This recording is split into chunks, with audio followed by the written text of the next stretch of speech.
বাঙালির আবেগঘন একটি জায়গা পুরী। হঠাৎ ঘোরাঘুরির কথা মাথায় এলে দীপুদার বাইরে বাঙালির চটজলদি কিছু ভাবতে পারে না। তাই বাঙালির কাছে সেকেন্ড হোম হয়ে উঠেছে পুরী। তবে পুরী তো আসবেন, সেখানে হিন্দু ধর্মের 4 ধামের এক ধাম যেমন দর্শন করবেন, একই সাথে সোনালি বালুরাশির উপর উপচে পড়া নীল জলরাশির উচ্ছ্বাসও উপভোগ করবেন। তবে পুরী এসে শুধুই কি জগন্নাথ মন্দির দর্শন আর সমুদ্র দর্শন করবেন, নাকি এগুলোর সাথে সাথে আরও কিছু মন্দির, ঐতিহাসিক স্থান এবং প্রাকৃতিক সৌন্দর্যে মোড়া উড়িষ্যাকে উপভোগ করবেন? চলুন তাহলে সেইভাবেই আজকের ট্যুর ব্লগটা আপনাদের সাথে শেয়ার করি। তবে হ্যাঁ, এটা ভাববেন না যে নানান জায়গা ঘোরাঘুরি মানে নানান হেডেক নিতে হবে।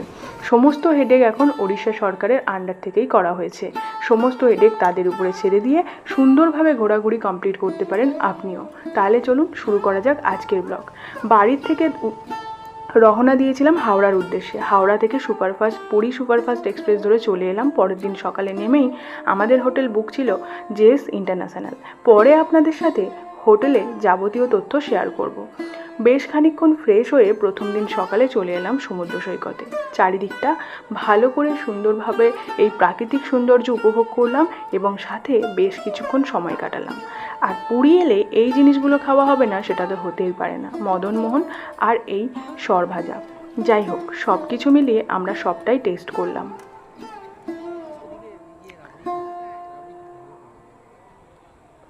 দুটোরই টেস্ট ওভারঅল ভালোই লেগেছে, কারণ একটার মিষ্টি একটু কম। আর এখানে এলে কিন্তু এদের এই মদন ও মোহনও যে বিষয়টা নিয়ে হাঁকে, তখন ভীষণ ভালো লাগে ওই ডাকটা। যাই হোক, একটু খাওয়া দাওয়া এবং ঘোরাঘুরি করে আমরা চলে এলাম ট্যুর বুক করতে। আপনি যদি চান তাহলে অনলাইন বুক করতে পারেন, তার ডিটেলসও দিয়ে দেবো। আমরা অফলাইনেই করেছিলাম। দেখুন, এখানে পুরো লিস্ট দিয়ে দেওয়া হয়েছে। আমরা এখান থেকে দুটো ট্যুর বুক করেছিলাম, ট্যুর 1 অ্যান্ড ট্যুর 2। ট্যুর 1টা আমরা ফার্স্ট ডেতে নিয়েছিলাম, মানে আমাদের ট্যুরের তৃতীয় দিনে, আর সেকেন্ড ট্যুরটা নিয়েছিলাম আমাদের ট্যুরের চতুর্থতম দিনে। আর এরপর ট্যুর বুক করে আমরা চলে এলাম একটু লাঞ্চ করে নিতে।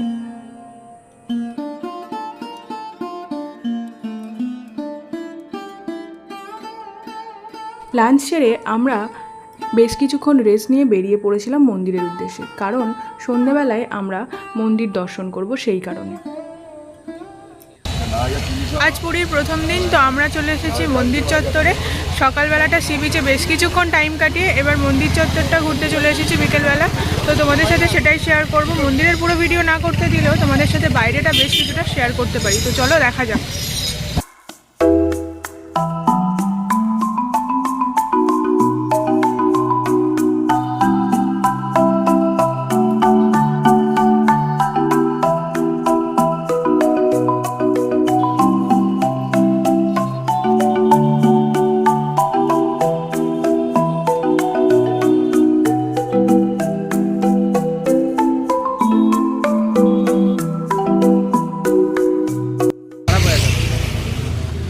মন্দিরের পুজো পাঠ সেরে এবার আমরা ফিরছি হোটেলের দিকে। তো আপনাদের সাথে শেয়ার করেছিলাম, কিন্তু মেনলি যেটা মন্দির আমরা শেয়ার করতে পারিনি, বাইরে থেকে ধ্বজা উত্তোলন যেটা ছিল, মানে পতাকা উত্তোলন যেটা ছিল, সেটা তোমাদের সাথে শেয়ার করেছি।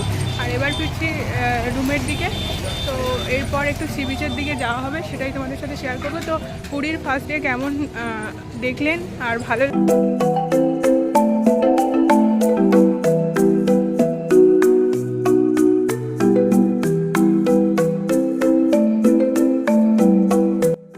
প্রথম দিনে ট্যুর প্ল্যান কমপ্লিট করে আমরা সেকেন্ড দিনে পৌঁছে গেলাম। সেকেন্ড দিন সকাল সকাল উঠেই আমরা প্রথমেই চলে গেছিলাম পুরীর মার্কেটে, যেটা পুরীর অন্যতম একটি বড় মাছের মার্কেট থেকে শুরু করে যাবতীয় সমস্ত কিছুর বড় একটি মার্কেট।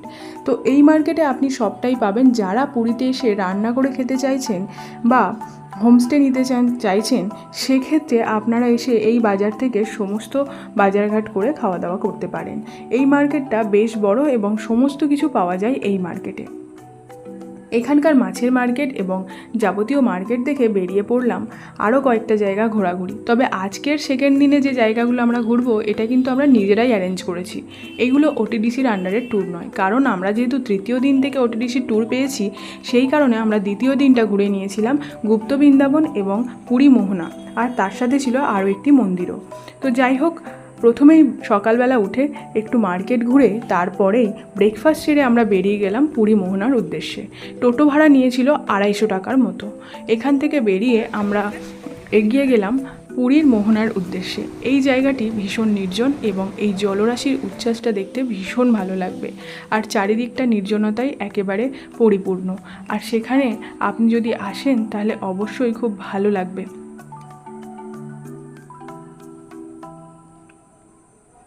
মোহনা ঘুরে আমরা এগিয়ে গেলাম গুপ্ত বৃন্দাবনের উদ্দেশ্যে। হ্যাঁ, আপনি যে টোটোতে যাচ্ছেন সেই টোটোওয়ালার সাথেও কথাবার্তা আপনাদের ভালো থাকলে তাহলে আপনি সেখানে গিয়ে টিকিট কাটার ব্যবস্থাটা করে নিতে পারেন। আমাদের যিনি টোটো ড্রাইভার ছিলেন উনি সমস্ত কিছু ম্যানেজ করে দিয়েছিলেন টিকিটের ব্যাপারে, তাই অনেক ইজিলি ঢুকে গেছিলাম মন্দিরে লাইন না দিয়ে। তা না হলে লাইন দিয়েই ঢুকতে হয়।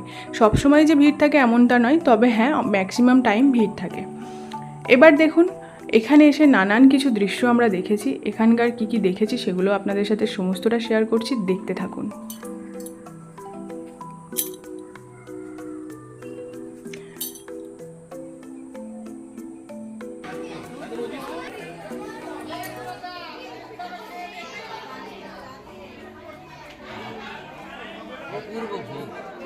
স্বাদ ভালো, ভোগের স্বাদ সবসময় ভালো। ভোগ গ্রহণ করে বেরিয়ে পড়েছিলাম হোটেলের উদ্দেশ্যে গুপ্ত বৃন্দাবন থেকে। সেখান থেকে বেরিয়ে হোটেলে এসে লাঞ্চ করে বেশ কিছুক্ষণ রেস্ট নিয়ে সন্ধ্যে টাইমে বেরিয়ে পড়লাম সি বিচের উদ্দেশ্যে, যেখানে স্যান্ড আর্ট এবং দেখে নিয়েছিলাম এই সন্ধ্যা আরতি, যা কিনা স্বর্গদুয়ারের সামনেই হয়। এগুলো দেখে আবার হোটেলে ফিরলাম।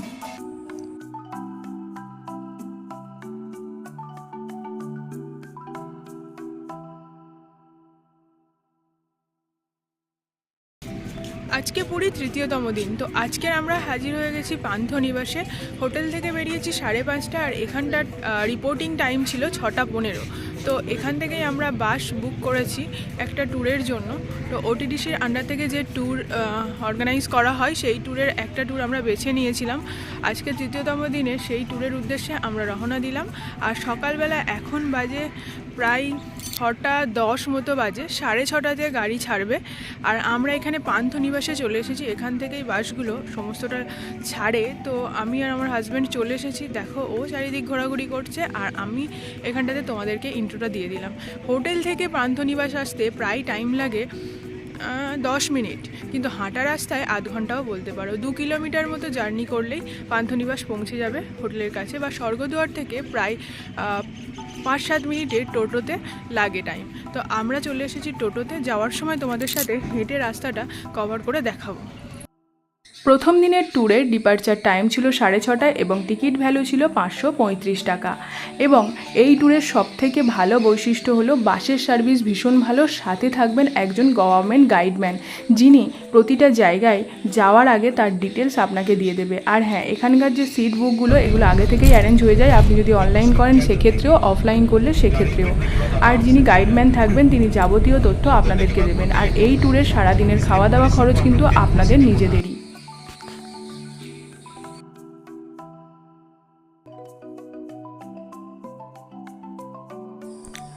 আজকের ট্যুরের প্রথম স্পট হলো ধৌলি স্তূপ বা শান্তি স্তূপ। এই শান্তি স্তূপে এসে আমরা প্রথমেই দেখে নিয়েছিলাম পুরো জায়গাটি এবং নিচ থেকে বয়ে গেছে দয়া নদী বা রক্ত নদী। এই নদীর তীরে গড়ে উঠেছে এই ধৌলি স্তূপ, যা কিনা কলিঙ্গ যুদ্ধের পর রাজা অশোক এটি স্থাপন করেছিলেন। সমস্ত ডিটেলস আমাদেরকে গাইডম্যান বুঝিয়ে দিয়েছে। একটা ভিডিওর মাধ্যমে সবটা দেওয়া সম্ভব নয়।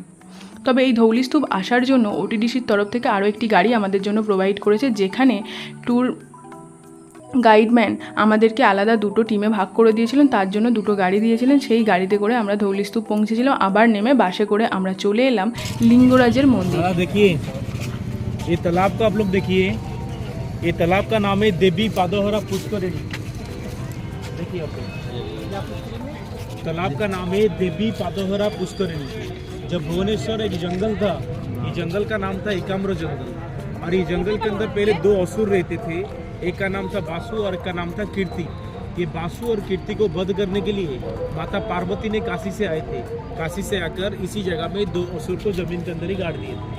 तब माता पार्वती का शरीर का आकार इतना बड़ा हो गया था, यहाँ पर एक गड्ढा हो गया था, इसलिए ये लोग यहाँ पर तालाब बनाए हैं और तालाब का नाम रखे हैं देवी पादोहरा। ठीक है, नमस्कार कीजिए। এই লিঙ্গরাজ মন্দিরে চামড়ার কোনো জিনিস, বেল্ট, মানি ব্যাগ কিংবা তার সাথে সাথে মোবাইল ফোনও অ্যালাউ নেই, সেই জন্য বাইরে থেকে আপনাদেরকে পুরো দৃশ্যটি দেখিয়ে দিলাম।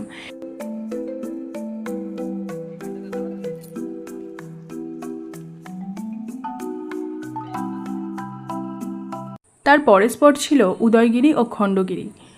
রাস্তার দুদিকে দুটো আলাদা আলাদা পাহাড়, একদিকে রয়েছে উদয়গিরি, একদিকে খণ্ডগিরি। খণ্ডগিরির ওপরে রয়েছে বৌদ্ধ মন্দির এবং উদয়গিরির ওপরে রয়েছে অনেক কেভ। তো সেই কারণে আমরা উদয়গিরিকেই বেছে নিয়েছিলাম, আর উপর থেকে উঠে খণ্ডগিরির উপরের দৃশ্যটি পুরোপুরি দেখা যায়। টাইমের মধ্যে অ্যারেঞ্জ করা যাবে না বলে যে কোনো একটাকেই প্রত্যেককে চুজ করতে বলা হয়েছিল। আমরা সেখান থেকে উদয়গিরিকেই চুজ করেছি। চলুন উদয়গিরি পাহাড়ের উপরের পুরো দৃশ্যটি দেখে নেওয়া যাক।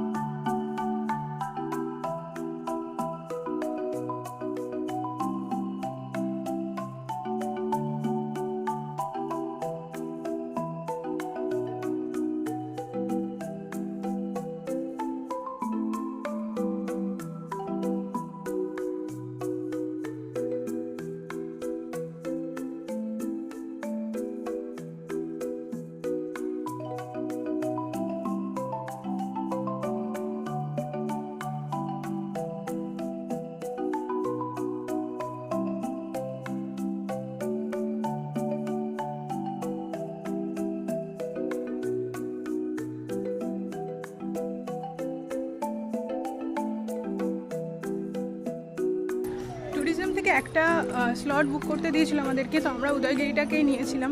তো ফার্স্ট টাইম ওঠার সময় খুব কষ্ট হয়েছিল, কিন্তু নামার সময়টা অনেকটাই ইজি। আর এখান থেকে খণ্ডগিরি দেখাই যাচ্ছে, তোমাদেরকে দেখিয়ে দিচ্ছি। দেখো পুরো খণ্ডগিরির ভিউটা পুরোপুরি দেখা যাচ্ছে, জুম করে দেখিয়ে দিচ্ছি তোমাদেরকে একটু। আর এদিকে দেখো, এদিকটাতে আমরা উদয়গিরিটা দেখলাম, উদয়গিরির পুরো ভিউটাও তোমাদের সাথে শেয়ার করছি। তো এখন বাড়ি যাওয়ার পালা। তো নিচের একটু যে গার্ডেনটা রয়েছে সেটা একটু দেখবো। তো সত্যি বলতে নামার সময়টা অনেক ইজি, আর এখানটাতে দেখো ওরও অবস্থা পুরোপুরি খারাপ, পাহাড়ে উঠে উঠে দুজনের অবস্থাই পুরোই খারাপ। তো এখন যাওয়া যাচ্ছে সামনে থেকে।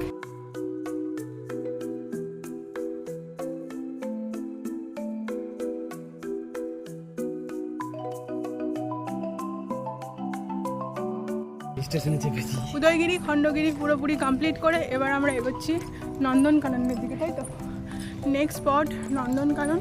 তো ওখানটাতে আমাদের ব্যাটারি কার আর জঙ্গল সাফারির জন্য পুরো টিকিট কাটা হয়ে গেছে। ওটা আমরা ওটিডিসির আন্ডারে যে গাইডম্যান ছিলেন তাকেই দিয়ে দেওয়া হয়েছে। তার কারণ কি, আমরা গিয়ে করলে ওটা অনেকটাই লেট হতো বা অনেক লাইনে পড়তে হয়, সেই জন্য খুব তাড়াতাড়ি এই ব্যবস্থাটা নেওয়ার জন্য ওদের কাছেই পেমেন্ট করা হয়েছে।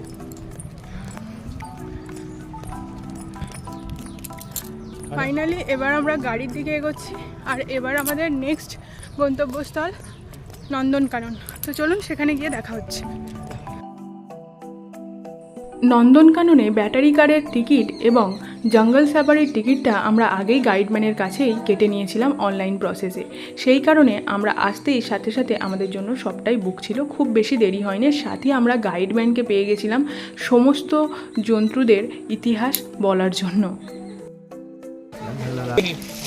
नाम है इसका चिंपांजी, एक का नाम है जुल्लू और एक का नाम बहुत बड़ा है, क्योंकि यहाँ पर जुल्लू, पाम्पेटा, दुर्गा, राखी, पूर्णिमा, राजा, ये सब कुछ है यहाँ पर साथ है। सरकार ने उनको प्लाट गिफ्ट किए हैं, तो प्लाट है, ये घर नहीं है, ये घर नहीं है, राजमहल है, क्योंकि इसके अंदर स्विमिंग पूल, डाइनिंग टेबल और कूलर का बंदोबस्त है।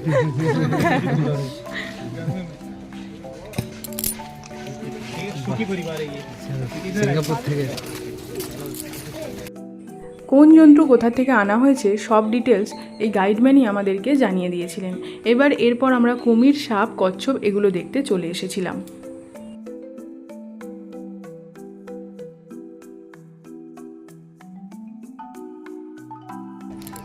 ফাইনালি জঙ্গল সাফারির জন্য আমরা এগিয়ে গেছি, আর এখানটাতে দেবে বাস। তো বাসে করে জঙ্গল সাফারিটা চলবে। সব শেষে জঙ্গল সাফারির উদ্দেশ্যে চলে এসে সেই বাসে উঠে পড়লাম। এই বাসটি কিন্তু চারিদিকে এরকম রড দিয়ে ঘেরা রয়েছে এবং সামনেও ড্রাইভারের জায়গাটাতেও রয়েছে রড দিয়ে ঘেরা, যাতে জীবজন্তু খোলা রয়েছে সেটা ঝাঁপিয়ে না পড়তে পারে সেই কারণে। দেখো সামনেই সিংহ শুয়ে রয়েছে। এইভাবেই জঙ্গল সাফারিটা আমরা কমপ্লিট করেছিলাম। সাথে থাকুন, দেখতে থাকুন।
এটাকে ব্ল্যাক টাইগার আমরা বলি। এটা হচ্ছে রয়্যাল বেঙ্গল टाइगर नॉय। रॉयल बेंगल टाइगर আপনি ওখানে দেখে এলেন ভেতরে, अंदर देखकर आप लोग रॉयल बेंगल है। ये ब्लैक टाइगर हम लोग बोलते हैं। क्यों बोलते हैं? का कारण है তার মাটা ছিল সাদা বাঘ। বাবা নাকি রয়্যাল বেঙ্গল যখন জন্ম হলো তখন সাদা বাঘ জন্ম করলো, ব্ল্যাক টাইগার যেহেতু ক্রসব্রিড हो गया वो ব্ল্যাক টাইগার पैदा कर दिया। যখন মা জন্ম করলো সাদা বাঘটা, যখন জন্ম করলো কালো বাঘকে, মা বললো আমি তো পোষা আর বাচ্চাগুলো কি করে কালো হলো, এটা ভেবে বাচ্চাগুলোকে দুধ দেওয়া বন্ধ।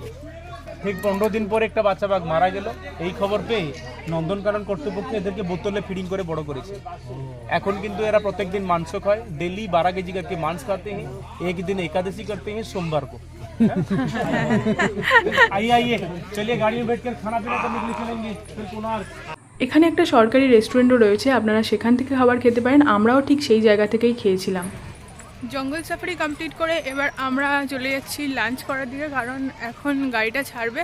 টাইম দিয়েছে 2টোতে, তো এখন বাজে 1:30। তো আমরা এখন লাঞ্চ করতে চলে যাচ্ছি। আর এই চলো আমাদের সাথে থাকো, আর কি খাই সেটাও তোমাদের সাথে শেয়ার করবো। তো চলো দেখা যাক। খাবারে ছিল ডাল, আলু ভাজা, পাঁপড় ভাজা, চাটনি আর সাথে পায়েস এবং 2টো ডিম কারি। আর এই যে ভাতটা দেখতে পাচ্ছেন এটা কিন্তু আতপ চালের ভাত। যাই হোক, আমাদের খাওয়া দাওয়া কমপ্লিট করে নেক্সট স্পটে আবারও এগিয়ে পড়লাম। নেক্সট স্পট ছিল সূর্য মন্দির, অর্থাৎ কোণারক সূর্য মন্দিরে। তো এই সূর্য মন্দিরে এসেই আমরা প্রথমেই প্রবেশ করে নিয়েছিলাম এবং যেহেতু এটা বিকেল টাইম হয়ে গেছিলো তাই প্রচণ্ড ভিড়ও ছিল।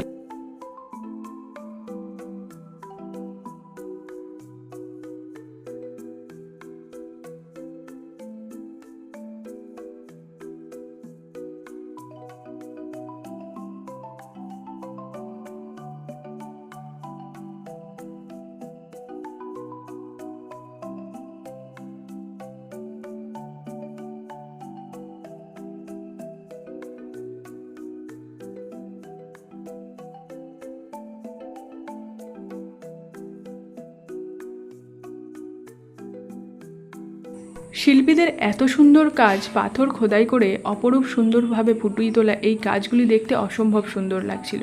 সূর্য মন্দির চারিদিকটা ঘোরা কমপ্লিট করে আমাদের বেরিয়ে যাওয়ার পথেই একদম আউট যে ডোরটা মানে এক্সিট ডোরে ছিল একটা শনিদেবের মন্দির। সেই মন্দির দর্শন করে আমরা আবার বাসের উদ্দেশ্যে চলে গেলাম। এবার আমাদের নেক্সট গন্তব্যস্থল যেটা হলো চন্দ্রভাগা বিচ। এই চন্দ্রভাগা বিচে আমরা সন্ধ্যাকালীন গিয়েছিলাম, যেতে যেতে প্রায় 6:30 হয়ে গেছিলো। আর এটা যেহেতু আমাদের ফেব্রুয়ারি টাইমে এইরকম টাইমে করা ভিডিও, সেই কারণে একটু সন্ধ্যেই হয়ে গেছিলো। শীতের আমেজ ছিল তখন, তাই সন্ধ্যেটা অনেক তাড়াতাড়ি হয়। সেই কারণে আমরা চন্দ্রভাগা বিচে ঢুকেছিলাম, তখন প্রায় সন্ধ্যে হয়ে গেছে।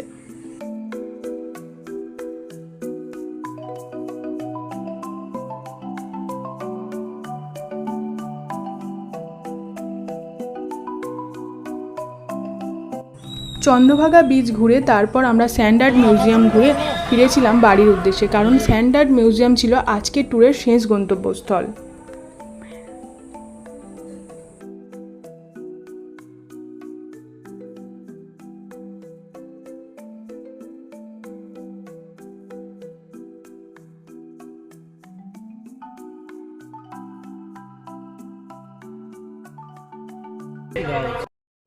গুড মর্নিং এভরিওয়ান, হাজির হয়েছি পুরীর চতুর্থতম দিনে। তো আজকের আমাদের যে প্ল্যানটা রয়েছে সেটা হলো ওটিডিসি সেকেন্ড ট্যুর। তো ওটিডিসি সেকেন্ড ট্যুরে রয়েছে চিল্কা বিচ, আর ওখান মানে চিল্কা হ্রদটা রয়েছে, আর তার সাথে সাতপাড়া, আরও অনেকগুলো ট্যুর রয়েছে। তো আমরা পান্থনিবাস চলে এসেছি, এখন বাজে প্রায় 6:05, আর আমরা রুম থেকে বেরিয়েছি 5:30। তো কালকের তোমাদের সাথে শেয়ার করেইছিলাম যে ওটিডিসির ফার্স্ট ট্যুরে কী কী ছিল, সবটাই তোমাদের সাথে অনেক আগেই শেয়ার করেছি। আজকেও একই রকমভাবে তোমাদের সাথে শেয়ার করব। তবে হ্যাঁ, এটুকু বলার, ওটিডিসির পুরো ম্যানেজমেন্ট ভীষণ ভালো, আমরা খুব ভালোভাবে এনজয় করেছি এবং কোথাও কোনো রকম সমস্যাতে পড়তে হয়নি, পুরো দায়িত্বটা ওদেরই ছিল।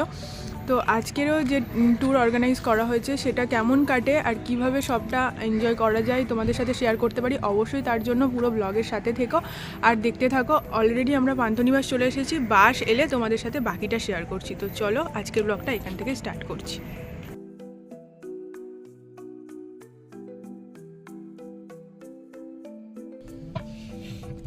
এই ট্যুরে স্পেশালি দুটো জায়গা রয়েছে, অলারনাথ টেম্পল। ফার্স্ট আমরা নেমে অলারনাথ মন্দির ঘুরলাম, তারপর এখান থেকে আমরা চলে গেছিলাম চিল্কা হ্রদের উদ্দেশ্যে। মাঝে যদিও গাড়ি একবার দাঁড়িয়েছিল আমাদের টিফিন করার জন্য।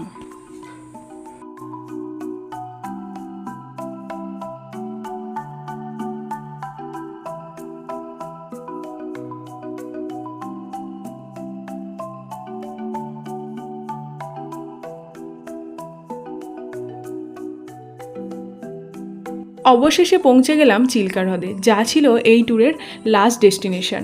তো এখানে এসে বোটে চড়ে বে অফ বেঙ্গল দেখতে গেলাম। যাওয়ার পথে পাখির কিচিরমিচির আর ডলফিনের লাফালাফিতে জার্নিটা সম্পূর্ণ হলো। অসম্ভব সুন্দর প্রাকৃতিক দৃশ্যের সাথে নিজেকে পরিচয় করানো, এর স্বাদ সত্যি অন্য কিছুর সাথে সমান হবে না।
झींगा मछली पापलेट बासी भांगन टाइगर प्रॉन भेटी खाबे ना টয়লেট বাচ্চা সামনে কোথাও দিয়ে দূরে পড়ে জিন্স পরে এসেছি, করা যাবে না, পিছন সব দেখা যাবে, তাহলে বেশি ফিরে খুব জোরে বেরোচ্ছে। দাঁড়িয়ে তো করার একটা ক্যাব দিলে করতাম। এখান থেকে আজকে ট্যুরটা আমার ভালো লাগছে। ভালো লাগছে না? এই জায়গাটা ভালো পেলে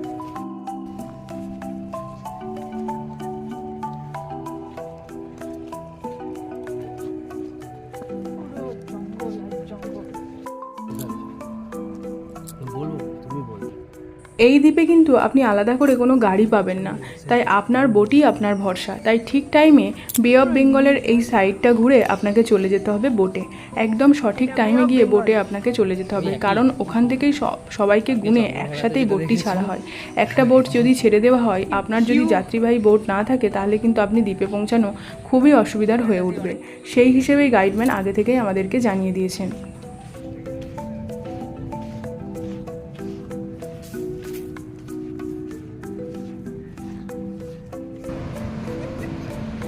कम चलना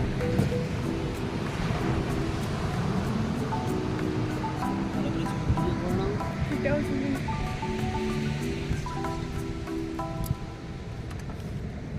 आज झालमुड़ी भेलपुरी झालमुड़ी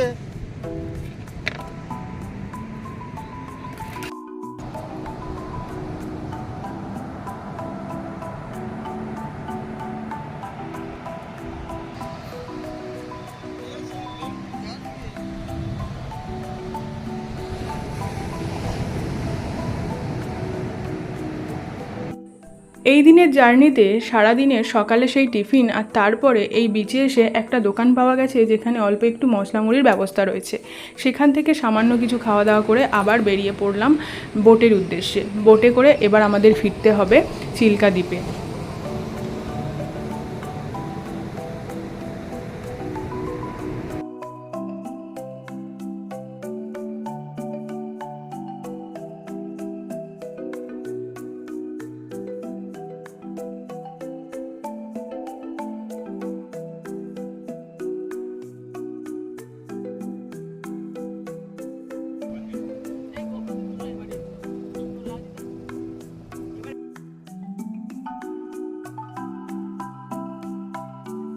চিল্কাতে বোটিং কমপ্লিট হতে আমরা চলে এসেছিলাম মিউজিয়ামে। যে মিউজিয়ামে এসে প্রথম চারিদিকটা ঘুরে নিলাম এবং সেখানে রয়েছে মাছ এবং নানান ধরনের সামুদ্রিক জীবও। আর তার সাথে সাথে আমরা একটা 3D শো দেখে নিয়েছিলাম এই মিউজিয়ামে এসে।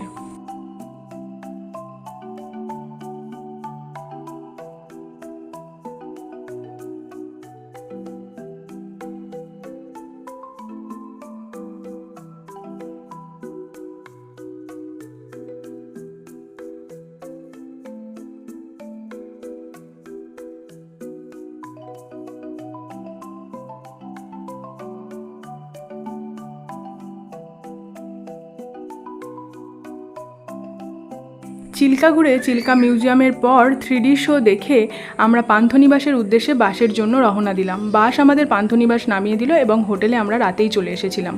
পরের দিন সকাল সকাল উঠে আমরা চলে গেছিলাম সমুদ্র সৈকতে, কারণ এই দিন আমাদের বাড়ি ফিরতে হবে। তো বন্ধুরা, আপনারা যদি কেউ আসেন তাহলে এই ওটিডিসির ট্যুর বুক করতেই পারেন। সেখানে আপনারা পেয়ে যাবেন নানান জায়গা এবং তার সাথে খুব সুন্দর ট্যুর গাইডও এবং কোনো ঝামেলা ছাড়াই। তো আজকের ব্লগ এটুকুই। ভালো লেগে থাকলে অবশ্যই লাইক, শেয়ার, কমেন্ট করতে ভুলবেন না। নতুন কোনো পর্বে আবারও দেখা হচ্ছে।